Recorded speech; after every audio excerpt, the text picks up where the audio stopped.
Are wall, ceiling, and floor penetrations causing sanitation issues in your processing plant? Thermal expansion, contraction, and water hammer in piping can cause damage to wall plates that force them to break away, creating openings in the wall.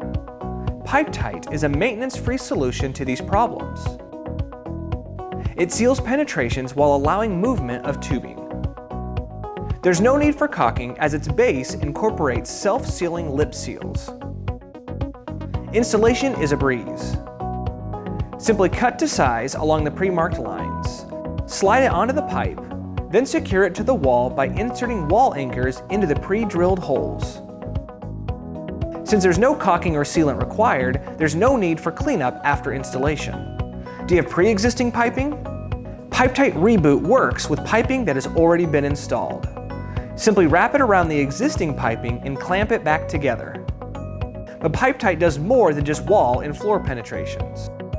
The Grommet and Mini Grommet can create watertight seals around tubing and wires as they enter cabinets, panels, and other enclosures.